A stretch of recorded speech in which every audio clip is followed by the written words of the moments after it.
ಖಾರದ ಪುಡಿ ಒಂದಿದ್ದರೆ ಸಾಕು, ನಿಮ್ಮ ಮನೆಯಲ್ಲಿರುವಂಥ ಎಲ್ಲ ಇಲಿಗಳು ಮಾಯವಾಗಿಬಿಡುತ್ತೆ. ಇಲಿಗಳು ಮನೆಗೆ ಬರೋದಕ್ಕೆ ಮೇನ್ ರೀಸನ್ನೇ ಆಹಾರ. ಪ್ರತಿ ಸಲ ನಾ ಹೇಳೋದು ಇದೊಂದೇ. ಈಗ ನಾವು ಮಾಡಬೇಕಾಗಿದ್ದು ಏನಪ್ಪ ಅಂದರೆ, ಇಲಿಗಳೇನೋ ಬಂದುಬಿಟ್ಟಿರ್ತವೆ ಸ್ನೇಹಿತರೆ, ಆದರೆ ಇಲಿಗಳನ್ನು ನಾವು ತುಂಬ ಸುಲಭವಾಗಿ ಸಾಯಿಸದೆ ಮನೆಯಿಂದ ಓಡಿಸ್ಬೇಕು. ಯಾಕಂದರೆ ಮನೆಯಲ್ಲಿ ಇಲಿಗಳು ಹೆಚ್ಚಾದಂಗೆ ಮನೆಯಲ್ಲಿ ರೋಗಗಳು ಹೆಚ್ಚಾಗುತ್ತೆ. ಇಲಿ ಅಷ್ಟೇ ಅಲ್ಲ, ಹಲ್ಲಿಗಳು ಕೂಡ ಅಷ್ಟೇ, ಜಿರಳೆಗಳು ಕೂಡ ಅಷ್ಟೇ. ನಾವು ತಿನ್ನುವ ತಾಟಿನ ಮೇಲೆ ಅಡ್ಡಾಡಿದರೆ ಅಥವಾ ನಾವು ಯೂಸ್ ಮಾಡುವಂಥ ಅಡಿಗೆ ಆಗಿರ್ಬೋದು, ಏನೇ ಇರ್ಬೋದು ಸಾಮಾನುಗಳು, ಮನೆಯಲ್ಲಿ ಯೂಸ್ ಮಾಡುವಂಥ ಎಲ್ಲದರ ಮೇಲೆ ಇಲಿಗಳು, ಜಿರಳೆಗಳು, ಹಲ್ಲಿಗಳು ಅಡ್ಡಾಡಿದರೆ ನಮಗೆ ಇನ್ಫೆಕ್ಷನ್ ಆಗುತ್ತೆ. ಅದರಲ್ಲಿ ಸಣ್ಣ ಮಕ್ಕಳು, ವಯಸ್ಸಾದವರಿದ್ದರೆ ಅವರಿಗೆ ತುಂಬ ಜಲ್ದಿ ಇನ್ಫೆಕ್ಷನ್ ಆಗುತ್ತೆ. ಹಾಗಂತ ನಾವು ಇಲಿಗಳನ್ನು ಸಾಯಿಸದೆ ಮನೆಯಿಂದ ಓಡಿಸೋಕೆ ಇಲ್ಲಿ ಒಂದು ಸುಲಭವಾದ ಮನೆ ಮದ್ದನ್ನು ತೊಗೊಂಡು ಬಂದಿದ್ದೀನಿ ನೋಡಿ. ಎಷ್ಟು ಸುಲಭ ಇದೆ ಅಂದರೆ, ಒಂದು ಸತಿ ನೀವು ಟ್ರೈ ಮಾಡಿದರೆ ಸಾಕು, ಇಲಿಗಳು ಏನೇ ಇದ್ದರೂ ನಾಪತ್ತೆ ಆಗಿಬಿಡ್ತವೆ, ಮನೆಯಿಂದ ತುಂಬ ದೂರ ಆಗುತ್ತೆ. ಫಸ್ಟು ಇಲ್ಲಿ ನಾನು ಖಾರದ ಪುಡಿನ ಹಾಕ್ಕೊತಾ ಇದ್ದೀನಿ. ಖಾರ ಅನ್ನೋ ಹೆಸರು ಕೇಳಿದರೆ ಗೊತ್ತಾಗ್ಬಿಡುತ್ತೆ ನಿಮಗೆ, ಹೊಟ್ಟೆ ಉರಿದು ಬಿಡುತ್ತೆ ಇಲಿಗಳಿಗೆ. ಹಾಗಾಗಿ ಇದರಲ್ಲಿ ನಾನು ಒಂದು 2 ಟೇಬಲ್ ಸ್ಪೂನ್ ಆಗುವಷ್ಟು ಖಾರದ ಪುಡಿನ ಹಾಕ್ಕೊತಾ ಇದ್ದೀನಿ. ನಿಮ್ಮ ಮನೆಯಲ್ಲಿ ಏನಾದರೂ ಸಣ್ಣ ಸಣ್ಣ ಇಲಿಗಳು ಹುಟ್ಟಿದ್ದಾವೆ ಅನ್ನೋ ಹಾಗಿದ್ರೆ ಒಂದು 5ರಿಂದ 6 ಟೇಬಲ್ ಸ್ಪೂನ್ ಹಾಕಿ ಉಂಡೆ ಮಾಡ್ಕೊಳ್ಳಿ. ಇದರಿಂದ ಏನಾಗುತ್ತೆ ಅಂದರೆ, ಇಲಿಗಳೇನಿದ್ದಾವೆ ಜಲ್ದಿ ಮನೆ ಬಿಟ್ಟು ಓಡೋಗ್ಬಿಡುತ್ತೆ. ಅದಕ್ಕೆ ತುಂಬ ಅಂದರೆ ತುಂಬ ಹೊಟ್ಟೆ ನೋವಾಗಿಬಿಟ್ಟು ವಿಲ ವಿಲ ಅಂತ ಒದ್ದಾಡ್ಬಿಡುತ್ತೆ. ಈ ಮನೆಯಲ್ಲಿರುವ ಆಹಾರ ಸರಿ ಇಲ್ಲ ಅಂಥೇಳಿ ಹೋಗ್ಬಿಡುತ್ತೆ. ಸೊ ಫಸ್ಟ್ ನಾನು ಇಲ್ಲಿ ಬಂದುಬಿಟ್ಟು ಖಾರದ ಪುಡಿ ಹಾಕಿದ ಮೇಲೆ ಇದಕ್ಕೆ ಸ್ವಲ್ಪ ನಾನು ಫಸ್ಟಿಗೆ ಕರ್ಪೂರ ಹಾಕ್ಕೊತಾ ಇದ್ದೀನಿ. ಕರ್ಪೂರ ಎದಕ್ಕಪ್ಪ ಅಂತಂದರೆ, ಕರ್ಪೂರದಲ್ಲಿ ಒಂದು ಹೈ ಪವರ್ ಇರುತ್ತೆ. ಇದರಲ್ಲಿ ಹಾಕಿರುವಂಥ ಕರ್ಪೂರದಿಂದ ಹೊಟ್ಟೆಯಲ್ಲಿರುವಂಥದ್ದು ಏನಿದೆಲ್ಲ ತಡ್ಕೊಳಕ್ಕಾಗಲಾರ್ದು ಕಕ್ಕಿಬಿಡುತ್ತೆ ನೋಡಿ ಇಲಿಗಳು. ಹಾಗಾಗಿ ಕರ್ಪೂರ ಏನಿದೆ ಅದು ಮೇನ್ ಹಾಕಬೇಕು. ಅದಾದಮೇಲೆ ಇದಕ್ಕೆ ನಾನು ಇಲ್ಲಿ ಹಾಕ್ತಾ ಇರೋದು ಏನಪ್ಪ ಅಂತಂದರೆ, ನ್ಯಾಪ್ತುಲಿನ್ ಬಾಲ್, ನುಸಿ ಮದ್ದು. ಮನೇಲಿ ಆಲ್ಮೋಸ್ಟ್ ಎಲ್ಲರಿಗೂ ಗೊತ್ತಿರುತ್ತೆ, ಈ ಮನೇಲಿ ಹಲ್ಲಿಗಳೆಲ್ಲ ಅಡ್ಡಾಡಬಾರ್ದು ಅಂತೇಳಿ ನಾವು ಹೆಚ್ಚು ಇದನ್ನು ಬಟ್ಟೆ ಒಳಗಡೆ ಹಾಕಿಟ್ಟಿರ್ತೀವಿ. ಹಾಗೆ ಯಾವುದೇ ಸಣ್ಣ ಸಣ್ಣ ಹುಳುಗಳಾಗಬಾರ್ದು ಅಂತೇಳಿ ಸೀರೆಗಳಲ್ಲಿ, ಬಟ್ಟೆಗಳಲ್ಲಿ ಅಥವಾ ನಮ್ಮ ಬೆಡ್ ಒಳಗಡೆ ಎಲ್ಲ ಹಾಕಿರ್ತೀವಿ, ಈ ರೀತಿ ಹಾಕಿರ್ತೀವಿ. ಸೊ ಇದು ಒಂದನ್ನು ತೊಗೊಳ್ಳಿ. ಇದನ್ನು ನಾನು ಅರ್ಧದಷ್ಟು ತೊಗೊಂಡಿದ್ದೀನಿ, ಯಾಕಂದರೆ ತುಂಬ ದೊಡ್ಡದಿದೆ. ಹಾಗಾಗಿ ಅರ್ಧದಷ್ಟು ತೊಗೊಂಡು ಕುಟ್ಟಿ ಪುಡಿ ಮಾಡಿ ಹಾಕ್ಕೊತಾ ಇದ್ದೀನಿ. ಇವೆಲ್ಲವನ್ನು ಹಾಕಿಬಿಟ್ಟ ಮೇಲೆ ನಿಮಗೆ ಮೇನ್ ಇಂಗ್ರೀಡಿಯೆಂಟ್ ಬಂದುಬಿಟ್ಟಿದ್ರಲ್ಲಿ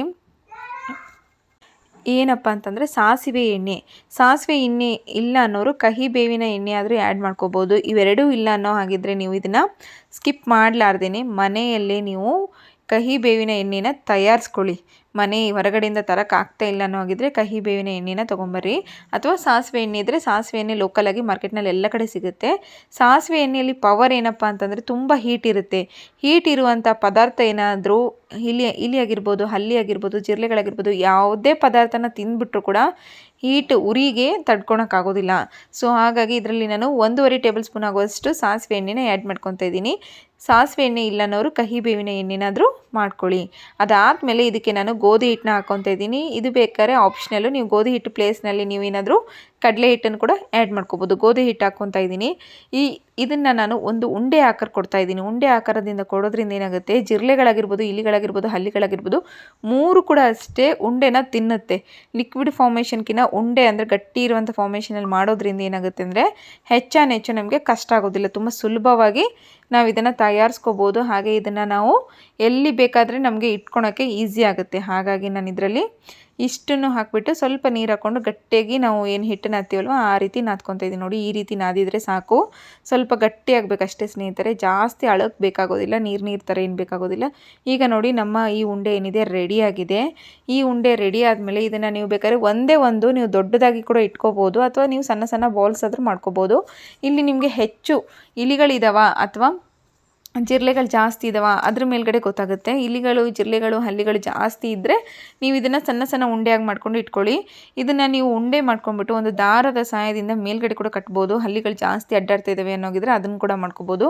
ಇಲ್ಲ ಓಕೆ ಇದೆ ಅನ್ನೋ ಹಾಗಿದ್ರೆ ನೀವು ಹಲ್ಲಿಗಳು ಎಲ್ಲಿ ಜಾಸ್ತಿ ಅಂದರೆ ಅಡುಗೆ ಮನೆ ಕಡೆ ಗ್ಯಾಸ್ ಕಟ್ಟೆ ಹತ್ರ ಅಥವಾ ಕಿಟಕಿ ಹತ್ರ ಇರುತ್ತೆ. ಸೊ ಆ ಜಾಗದಲ್ಲಿ ಇಟ್ಕೊಂಬಿಡಿ. ತುಂಬ ಸುಲಭವಾಗಿ ನಿಮ್ಮ ಮನೆಯಲ್ಲಿರುವ ಹಲ್ಲಿಗಳು, ಇಲಿಗಳು ಮತ್ತು ಜಿರಳೆಗಳು ಎಲ್ಲವೂ ಕೂಡ ಮಾಯವಾಗುತ್ತೆ ನೋಡಿ. ಈಗ ನಾನು ಉಂಡೆ ರೆಡಿಯಾಗಿದೆ.